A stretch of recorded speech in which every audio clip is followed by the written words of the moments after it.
Buenos días. Vamos a terminar el tema de polimorfismo y si nos da tiempo empezaremos el penúltimo tema de excepciones. Nos queda terminar polimorfismo, hablar del tratamiento de errores con excepciones y los ficheros. Los ficheros en Java siempre los ponemos al final porque necesitan tratar las excepciones. Al abrir un fichero, pues nos puede dar una IOexception. Podemos tener problemas al abrir un fichero, por ejemplo, y esas excepciones ya os contaré que o bien se tratan en un try and catch o bien se pasa la pelota para atrás. Y si no, el compilador que estará implicado en las excepciones, pues no compilará. Bueno, eso viene después. Nos quedamos con unos ejemplos de polimorfismo y downcasting. El downcasting, hemos contado lo que es, pero lo hemos profundamente desaconsejado, porque es una fuente de problemas en tiempo de ejecución. Puede ser estupendo para que compile, nos parece estupendo para que compile. Es verdad que con downcasting a veces se soluciona el problema de compilación, pero es una ñapa que luego, si la referencia dinámica del objeto no es la del downcasting, pues puede reventar el programa en tiempo de ejecución. Venga, vamos a acabar de ver los últimos ejemplos. Recuerdo lo importante, tenemos una referencia estática, que es la que comprueba el compilador, que es la declaración de la referencia, incluso puede ser una interfaz también, la declaración de la referencia, o una clase abstracta, perfectamente, y esa es la que va a mirar el compilador.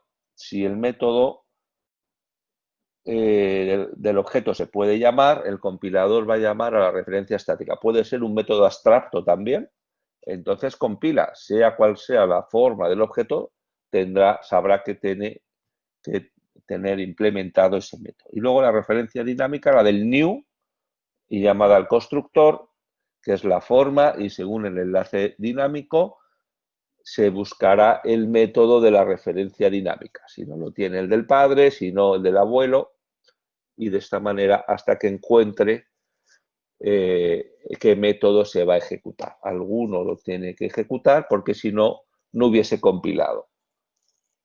Por lo menos el de la referencia estática, que sabéis que es una clase en la jerarquía superior a la referencia dinámica. Venga, vamos a ver entonces estos ejemplos que nos quedaban. Tenemos aquí que una persona tiene un DNI, que un alumno, además de ser una persona, porque hereda de persona, también tiene estudios, luego ya tiene DNI y estudios, y un getEstudios. Y luego tenemos una tercera clase en la jerarquía, que es alumno distante, a distancia, un Erasmus, que es un alumno, hereda de alumno, luego ya tiene DNI y estudios, pero además tiene un código país, el país de donde viene nuestro Erasmus. Con lo cual tenemos también un get código país. Estupendo.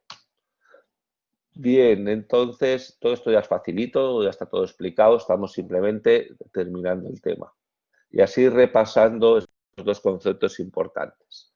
Ahora declaramos una referencia a objeto alumno distante, referencia estática alumno distante, igual new, referencia dinámica también alumno distante. Bueno, podemos llamar a getNif, getEstudios, getCódigo país. Claro, para el compilador alumno es un alumno distante. Claro que tiene getNif, lo ha heredado de persona. Claro que tiene getEstudios, lo ha heredado de estudiante. Y claro que tiene getCódigo país, lo tiene en la propia clase alumno distante. Todo funciona bien. Ahora, ¿qué pasa si cambiamos a referencia estática alumno, referencia dinámica alumno distante? El compilador comprueba, para el compilador alumno es un alumno tiene getNif, que sí, porque lo hereda de persona. ¿Alumno tiene getEstudios? Claro que sí, está en la clase alumno. ¿Alumno tiene getCódigo país? Pues no. GetCódigo país no es de alumno, es de alumno distante. Y un alumno no es un alumno distante. Un alumno distante sí es un alumno. Vemos que la propiedad ser no es simétrica. Sí es transitiva, pero no es simétrica. Bien. Entonces, ¿qué pasa? Pues que no compila. ¿Qué podemos hacer para que compile? Bueno, pues lo primero, no llamar a un método a algo que debería ser un alumno. ¿Por qué no compila? Bueno, pues imaginaros que ahora alumno no es un alumno distante, sino que es un alumno local, que no tiene getCódigo país. Esto, desde luego, en tiempo de ejecución, pues fallaría, pero ni siquiera vamos a llegar a tiempo de ejecución, puesto que directamente el compilador dice que aquí, si la referencia estática es alumno, no podemos pedirle el código de país. No todos los alumnos tienen getCódigo país. Venga, por la ñapa. Se hace el downcasting, señor compilador. Ahora, alumno, lo hago un downcasting alumno distante para que te lo tragues. Y llamamos, entonces para el compilador, vale, eres un alumno distante, sí que te dejo llamar a getCódigo país. ¿Por qué esto normalmente es una mala práctica de programación? Pues os lo estaba diciendo, si ahora el alumno pasa a apuntar a un alumno local, o pues alumno local no está encima de la jerarquía de alumno distante, con lo cual cuando intentes hacer un casting de alumno local a alumno distante, el downcasting fallará. Esto compilará y el fallo será si ese alumno de repente no es un alumno distante, tanto el downcasting, si no lo es, como el getCódigo país, si el objeto luego al final en su referencia dinámica no tiene getCódigo país, fallará en tiempo de ejecución. Sin embargo, en tiempo de compilación, esto sí que compila y podemos conseguir nuestro punto class perfectamente. Y si efectivamente al final el alumno resulta ser un alumno distante, incluso funcionará. Pero si no lo es, fallará en tiempo de ejecución. ¿Vale? Facilito, ¿verdad? Bueno, ¿y si tenemos ahora que alumno es una referencia de personas? ¿Alumno tiene NIF? Sí, las personas tienen NIF. ¿Tienen getEstudios? No. ¿Tienen getCódigo país? No. ¿Qué podemos hacer para que compile? Bueno, pues si somos unos malos programadores orientados a objetos, o desorientados en este caso, podemos hacer el downcasting para que compile. Puedo coger alumno, convertirlo hacia abajo a alumno para que el compilador trague y ya me deje llamar a getEstudios. Y para que me deje llamar a getCódigo país, le puedo hacer el casting hacia abajo, hacia alumno distante. Vuelvo a repetir que si luego este alumno, esta persona, no apunta a un alumno, esto fallará, y si no apunta a su referencia dinámica, no es alumno distante, este otro también fallará. Dice, bueno, pues para no estar haciendo downcasting en cada llamada del método, lo puedo hacer de otra manera. Cojo mi referencia alumno, que para el compilador es una persona, me declaro una referencia alumno distante, que se llame alumno dist, que para el compilador sí va a ser un alumno distante, hago el downcasting una sola vez, y si este downcasting funciona, pues ya puedo llamar tranquilamente a todos los métodos de alumno distante, porque alumno dis ya para el compilador ya es un alumno distante. ¿Parece bien? Bueno, estupendo, no tenemos que estar haciendo el downcasting en cada llamada a método. Sin embargo, seguimos desaconsejando profundamente el downcasting. No es necesario para hacer una buena llamada, una buena programación orientada a objetos. Vamos a ver la diferencia en vuestra práctica. Por ejemplo, cuando vuestro vampiro muerde, nosotros estábamos llamando al objeto, que ahora mismo lo estoy recogiendo en una interfaz, en una referencia de la interfase IATAC, pero recibís el objeto que tenéis delante del vampiro. En lugar de hacer lo que os pide el cuerpo, que es preguntar, esta referencia a IATAC es un Slayer, instance of Slayer, y entonces lo muerdo. Bueno, eso es una forma de pensar procedural, desde luego nada orientado a objetos. Y la forma buena de hacerlo orientado a objetos, es decir, sea lo que sea este IATAC, le hago un recibir ataque de vampiro. Y que todos tengan de forma polimórfica su recibir ataque de vampiro.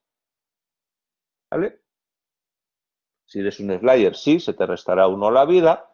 Si eres un banco de sangre, también se eliminará, porque el vampiro se chupa toda la sangre, pero si eres otro vampiro, pues no te pasa nada.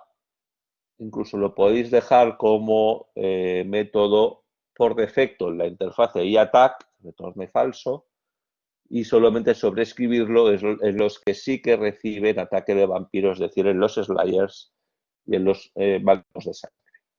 Que los vampiros lo reciban por defecto, que no hagan nada. ¿Vale? Así que prohibido el instance of y con downcasting. Prohibido el si eres de esta forma, prohibido el si eres un estudiante Erasmus, entonces dame tu código país. Eso prohibido. Sé que lo pide el cuerpo, sé que a veces es más rápido de programar, pero es una mala práctica de programación orientada a objetos y por eso el grupo de profesores no lo permite en nuestras prácticas. No es solo por fastidiar. Vale, vamos a ver un ejemplo de polimorfismo con interfaces. Vamos a ver, tenemos la interfaz de conducta animal, los animales comen. Tenemos la conducta de perro, que hereda de conducto animal, luego los perros ya se sabe que comen, es una conducta perro, es también conducta animal, luego ya hereda que come, pero además gruñe. Y por otro lado tenemos la conducta de gato, que también es una conducta animal, es decir, come, hereda que come, pero también ronronea, como un gato. Muy bien. Hasta ahora teníamos una herencia de interfaces. Vamos a nuestras clases. Pues la clase perro implementa conducta animal. Luego el compilador, como no eran clases por defecto, nos obliga a implementar cómo come un perro y cómo gruñe un perro. El gato también implementa conducta gato. Luego el compilador nos obliga a añadir el método cómo come un gato, como... Uy, esto está mal. Como ronronea, ¿verdad? Esto es una rata. Como ronronea el gato. Si veis ratas, ronronear se llama.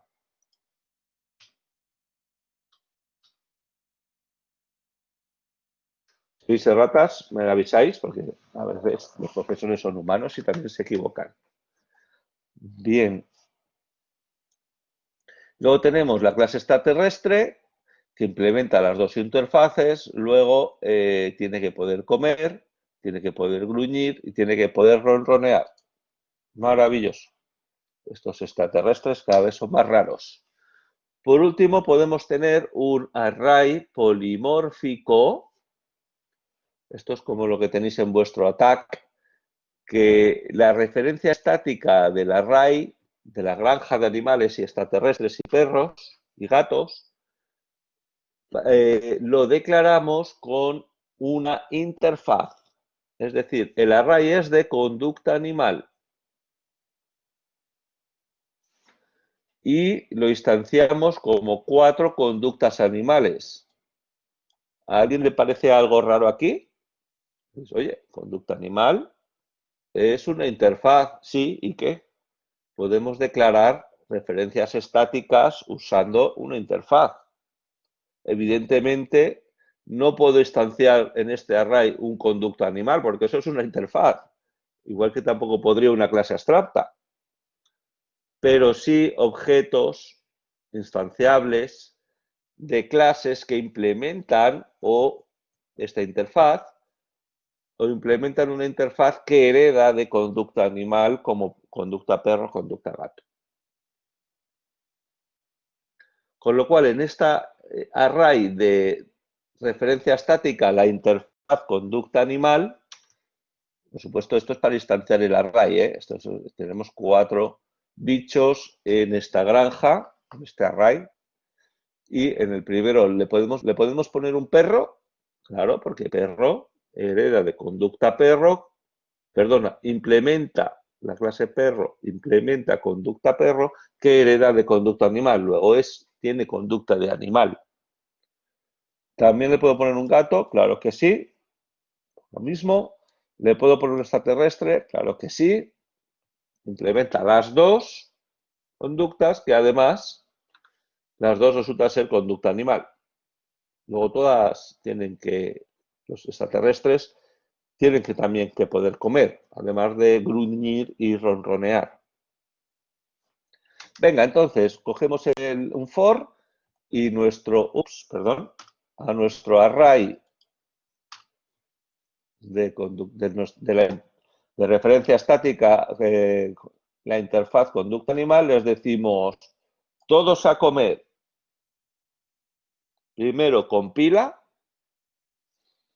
Pues vamos a ver, el compilador que va a mirar, pues va a mirar el array es de conducta animal. Luego les puedo poner todos a comer. Sí, conducta animal tiene método comer. Todo lo que sea conducta animal le puedo poner a comer. Puedo llamar al punto comer. Pero esto sí que compila. Por cierto, ¿podría poner todos a gruñir? ¿Qué pensáis? No, efectivamente.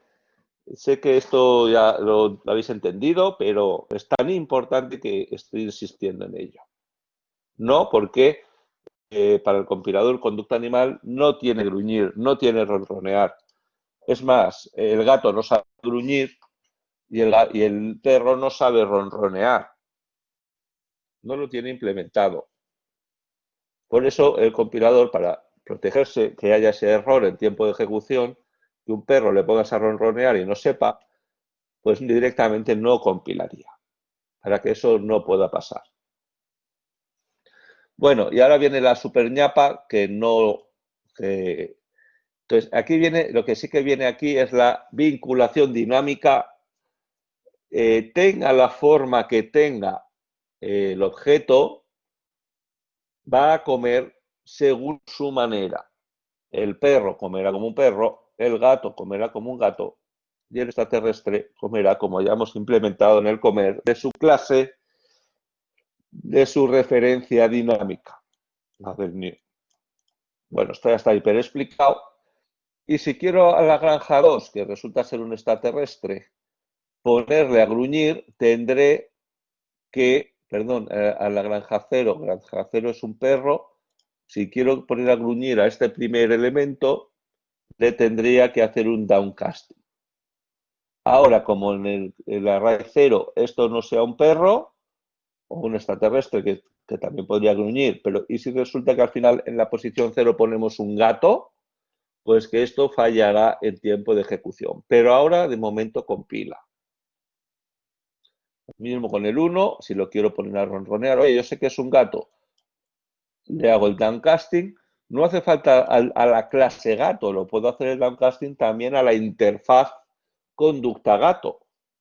Para el compilador, farm1 es un conducta animal, la interfaz, y puedo hacer el downcasting a la interfaz hija, conducta gato, y el compilador sabe que las conductas gatos puedan ronronear y esto también compilará. También a la interfaz animal le puedo hacer el downcasting a una interfaz inferior o, como veis, incluso a una clase que implemente una interfaz suya o hija suya. En este caso, hija de conducta animal. Como perro implementa conducta perro que hereda de conducta animal. También puedo coger este farm3 para el compilador conducta animal y hacer el downcasting a la clase extraterrestre que implementa conducta animal. Con lo cual esto compila. Ahora, como desordenemos el array, deja de funcionar en tiempo de ejecución. Perfecto. Bueno, pues nos ha gustado el enlace dinámico, ¿verdad? Eso de venga, todos a comer y que cada uno coma según su forma. ¿Eso por qué es posible? Por un lado, el compilador comprueba su referencia estática, crea su punto class y ya se ha asegurado que en tiempo de ejecución no debe haber problemas. Pero es en tiempo de ejecución cuando se mira, oye, que esto es un perro, pues como un perro. Oye, que esto es un gato, pues como un gato. Ese que comer ejecuto se decide en tiempo de ejecución y a eso se le llama dynamic binding o enlace dinámico. ¿Qué pensáis que pasa en programación orientada a objetos, es decir, con clases, en C++?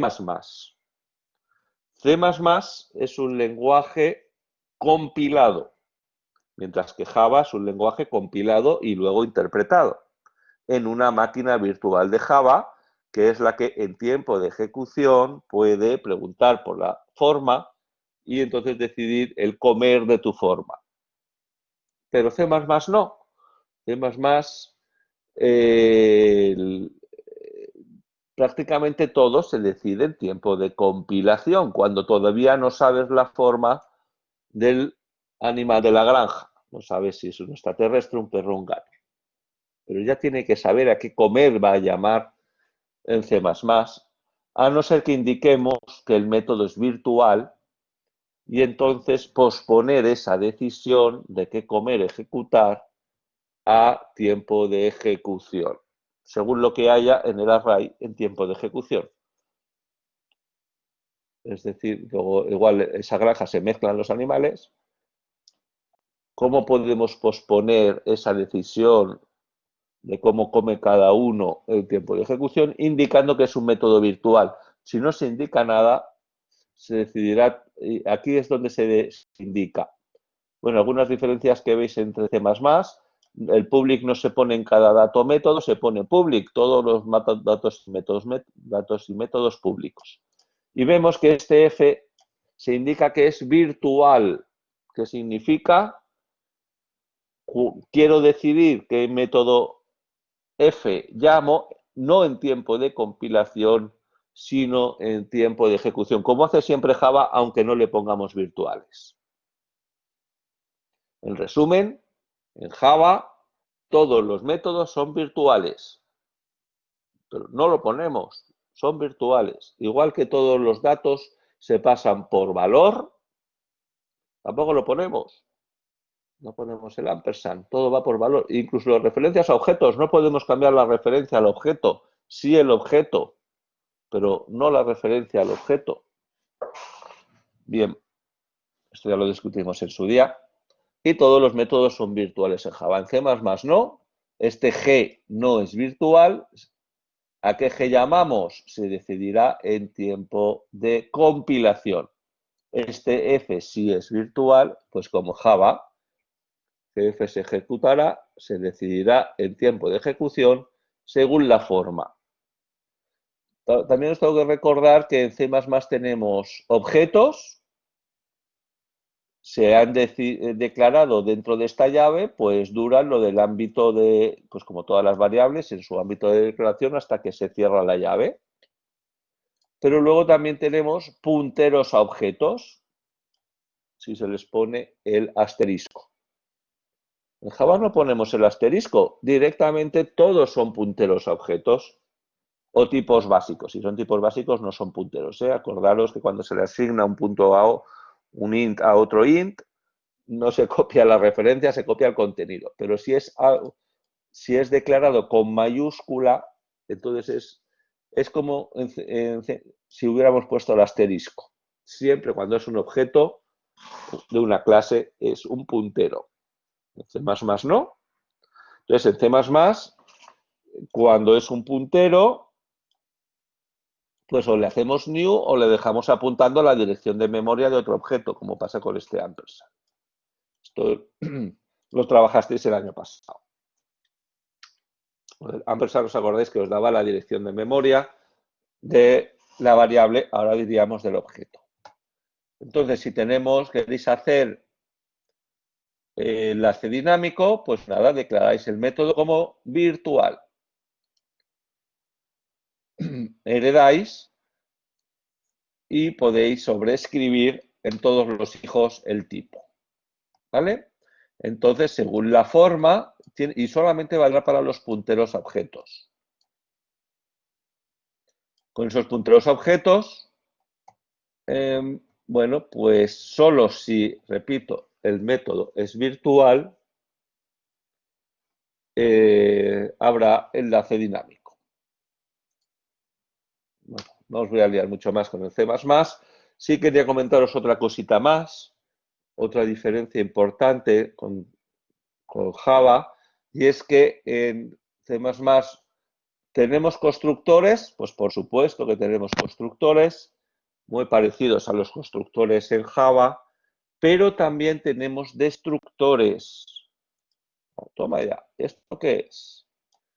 Es un método que se llama igual que la clase, pero tiene aquí ¿cómo se llama esto? Un rabito, una serpentina, no sé cómo se llama este carácter. Si alguien lo sabe, que me lo indique en el chat. Un slash, sí, yo creo que es un slash. No, slash creo que es la barra, me estoy equivocando. Bueno, entonces tenemos constructor, ¿no? Que se llama igual que la clase, y tenemos el guioncito raro, nombre de la clase. Bueno, pues esto es el destructor. ¿Os acordáis que en Java no tenemos recolector de basuras? Perdón, en Java sí tenemos recolector de basuras, en C++ no. Todo lo que creáis con new, que lo guardáis en un puntero a objeto, sois responsables de vuestra memoria basura y lo tenéis que borrar con un delete. Por eso añadimos constructores y destructores. Qué maravilla, en Java no hay constructores, perdón, no hay destructores, porque ahí se llama, virgulilla. Pues mira, gracias. Lo habéis buscado en internet, ¿verdad? Qué majos. Muy bien, pues eso, ponemos virgulilla, nombre de la clase, y el destructor, que es el que hace el delete. Qué bien que en Java no nos hace falta. Nos centramos en la lógica de nuestros programas. Vale, pues hemos terminado. ¿Alguna duda con herencia y polimorfismo? Bueno, vamos a ver en el apéndice dos cositas más. La herencia nos puede parecer maravillosa porque es una forma de reutilizar código. Simplemente con heredar ya tengo todos los datos y métodos del padre y no tengo que volver a escribirlos. Genial, pero a veces puede dar algún problema. Vamos a ver un par de ejemplos. Tenemos una clase set. Set, sabes que es un conjunto donde podemos añadir elementos. Un set viene a ser como una lista, solo que no hay repetidos, porque en un conjunto un elemento solo se pone una vez, pertenece o no pertenece. Bien, y luego tenemos un conjunto con cardinal, o counting set, que es un set, ¿sí? Hereda de set, y además le puedo también añadir elementos al conjunto, sean objetos.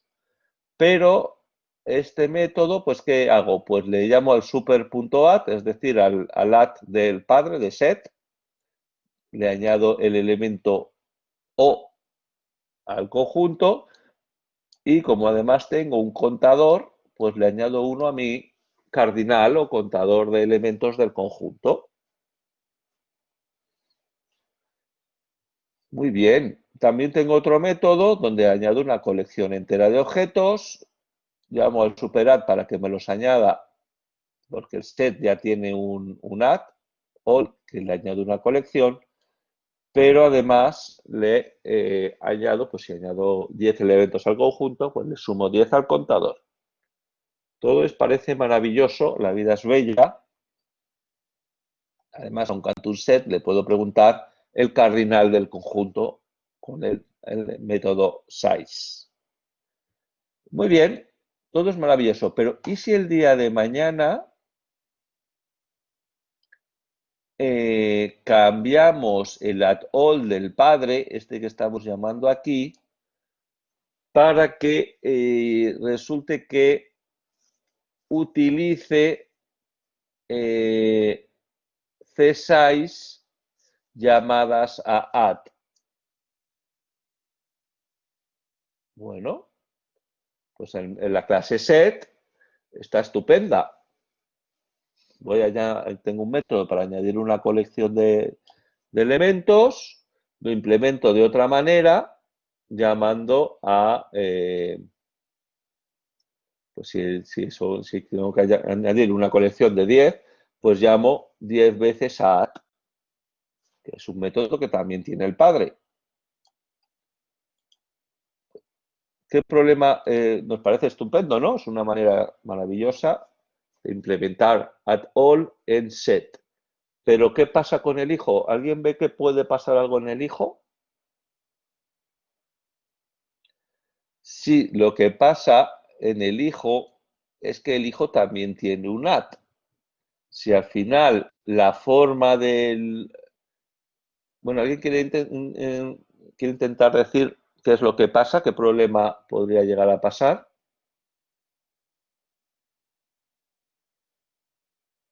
Que aunque tú ejecutes el add all del padre, si tu forma es de counting set, el add que vas a ejecutar no es el del lugar donde lo implementas, que es en el add all del padre, sino que vas a ejecutar el de tu forma.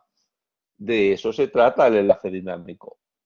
O sea que si tú no tienes un counting set, llamas a add all, que llama al super add all, y el super add all llama al add, se cree que está llamando al add de set.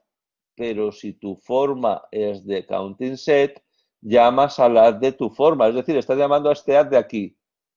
Aunque estés ejecutando el add all del padre, tu forma es counting set, estás llamando al... Y esto está en el código add all del padre. Pero tu forma es counting set, realmente estás llamando al add de tu forma, estás llamando al add del hijo. Que cuenta que te suma el contador de objetos.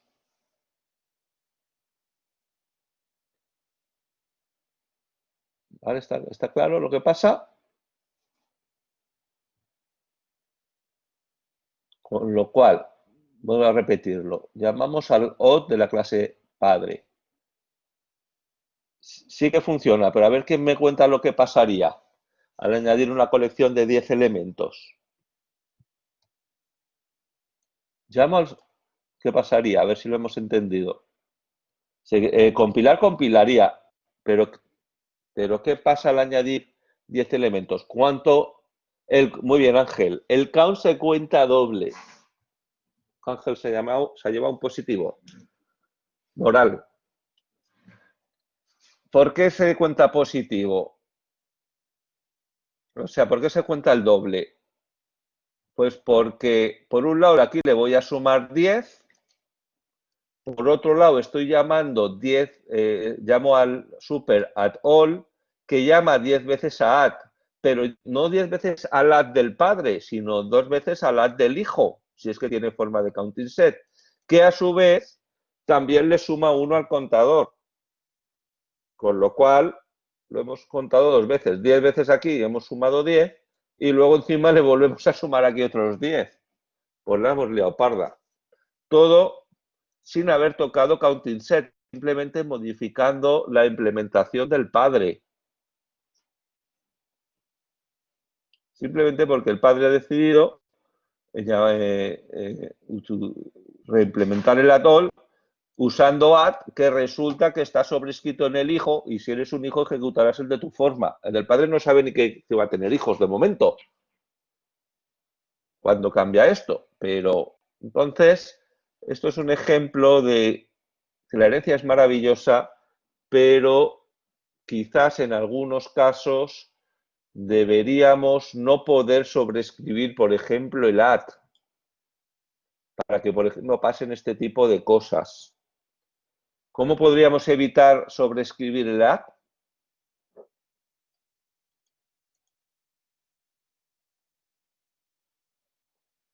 Bueno, esto sí lo sabéis.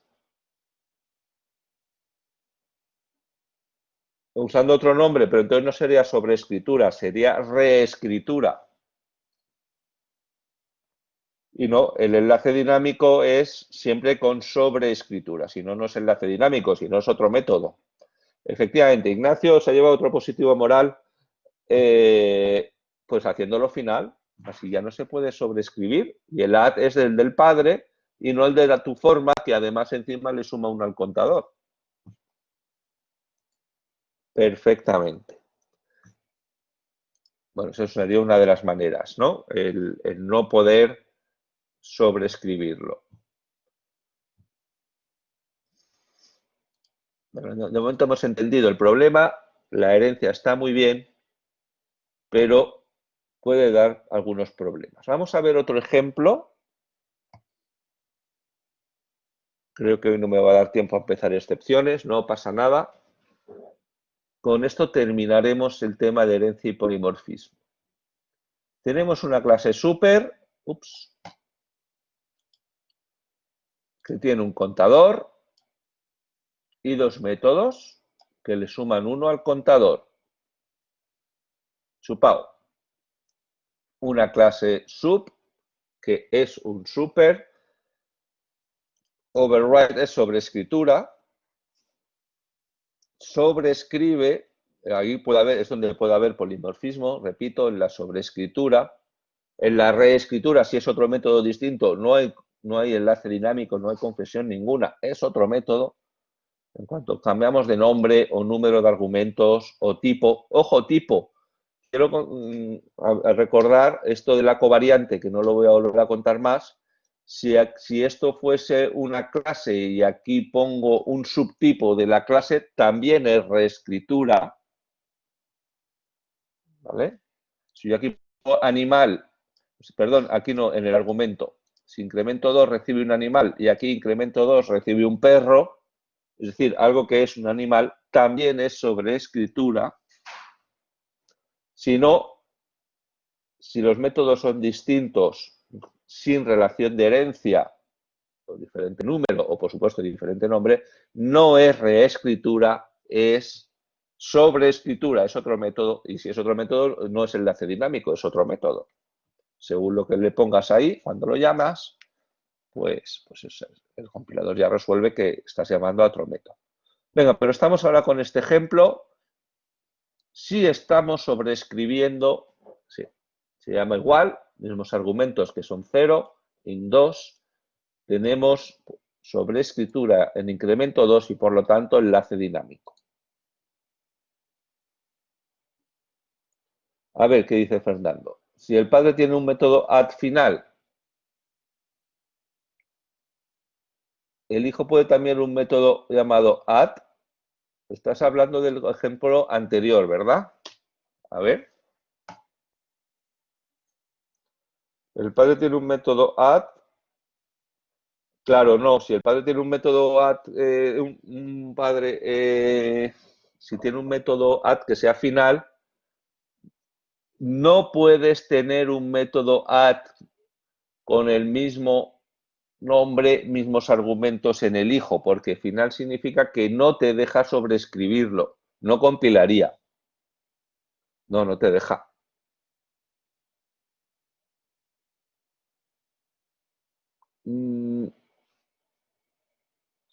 No, Fernando dice usando otro nombre, pero eso no es una solución. Bueno, o sí es una solución, porque al ser sobreescritura y no reescritura, no hay enlace dinámico y estás llamando al método de tu clase, no al de la clase de la forma. O sea, si no sobrescribes y llamas en un add counting set, pues tú llamas al tuyo y, pues, hombre, no puedes llamar al del padre. Y el del padre, si el problema aquí que tenemos es que el add del padre llama al add. Si tú en el hijo lo llamas de otra manera, es decir, lo llamas add 2, este add ya no, ya, como tu forma es counting set, buscará un add en counting set, pero si no hay, porque no has sobrescrito add en counting set, entonces ya llamarás al add del padre y no al de counting set. Con lo cual, sí me parece que una solución es la que dice que hay que se puede usar otro, la que dice Fernando, que dice que hay que usar otro nombre para que no haya reescritura, que sea sobreescritura. Es decir, ahora mismo el padre puede llamar a add, tú no vas a llamar a un add del hijo que además le suma uno al contador. ¿Por qué? Porque simplemente con no sobreescribir los hijos, si add es final además podrías no sobreescribirlo, por lo menos no tendríamos esta confusión. Si pones el método padre como final, entonces cambias el nombre de add o lo quitas.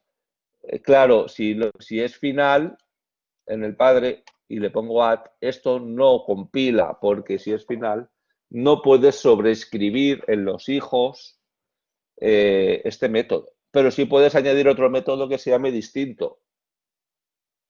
Eso no es sobreescritura, eso es reescritura, es otro método. Y en el hijo añades objetos con tu otro método.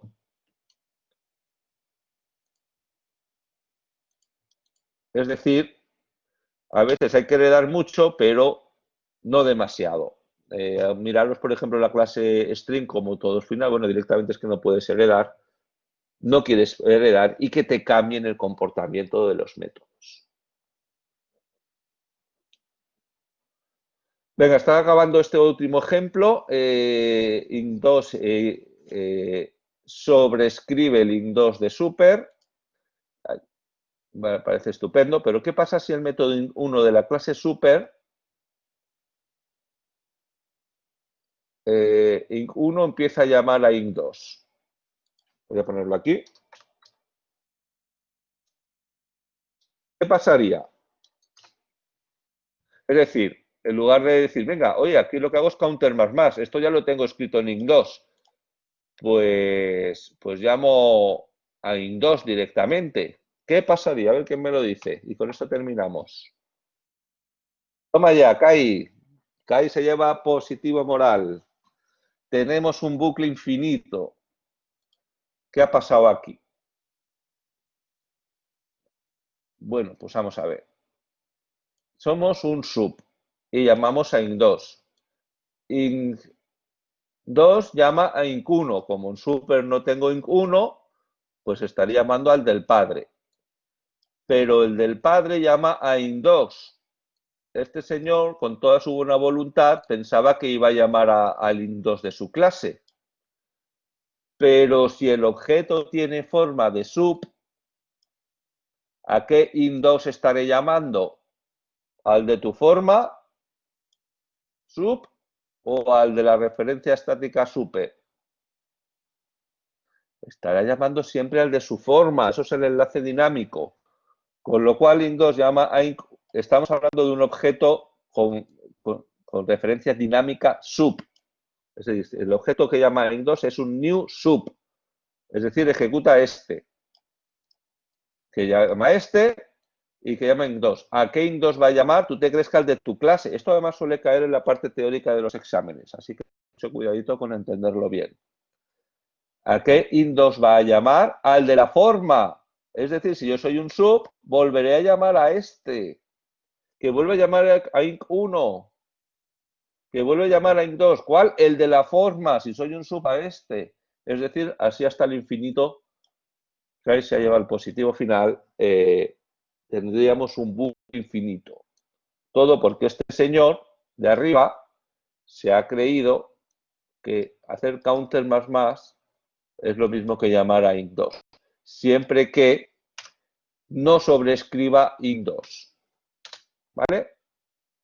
Pues, otra vez, si hemos entendido el problema, ahora lo volvemos a decir. Ahora, el programador de sub le tiene que decir a su padre cómo tiene que programar.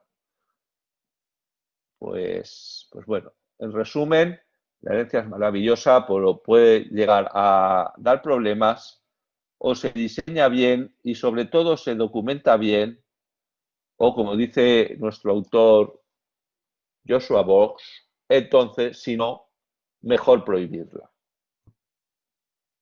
Bien, pues hemos terminado el tema. ¿Alguna última duda? Mañana laboratorio de 9 a 11, en laboratorio 10, nos lo han cambiado del 11 al 10, y el viernes empezamos excepciones. Hasta mañana.